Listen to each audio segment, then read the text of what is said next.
Hello and welcome back to the Second Chance Live channel here on YouTube. I'm happy to see that you decided to stop by to watch this video presentation. Thank you. In today's video presentation, I'm going to be sharing part 4 of the article series that I began several days ago. I would encourage you to watch parts 1, 2, and 3 in addition to watching part 4 of this video presentation to gain the continuity of the article. I'm also going to be creating parts 5, 6, 7, and 8 here in the next couple of days. So I'd encourage you to also watch those. And if possible, to watch part 1, part 2, part 3, part 4, part 5, part 6, and part 7, and part 8, and continuum from part 1 through part 8 in the future and as you have the opportunity. I believe you'll be able to identify with me, my friend. To read the article, I'll put my glasses back on and bring up the article. I want to thank you again for being here. You're an important part of my process, and I always look forward to our times together, both here and on Second Chance to Live, and I would love to hear from you. Here's the article.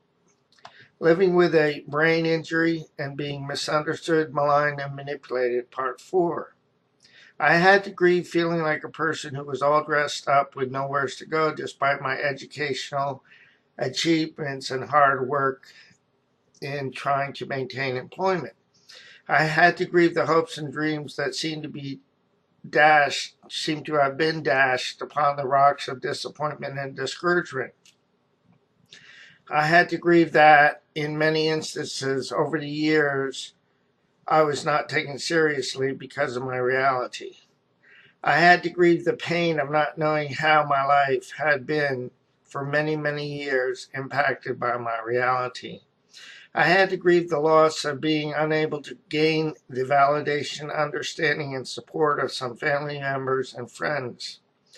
I had to and still have to grieve a disconnect between people who say that because I look normal, I should no longer be impacted by my traumatic brain injury.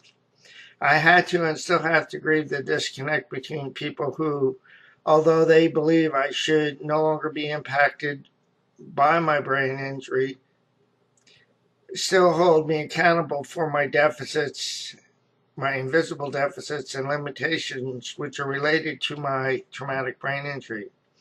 I had to and still have to grieve that there are people in my life who say they are not buying it when they are unable to reconcile what they see and what they are unable to see. I had to grieve and still have to grieve that there are some people in my life who I would very much like to be able to get it, who may never be able to grasp or accept my reality.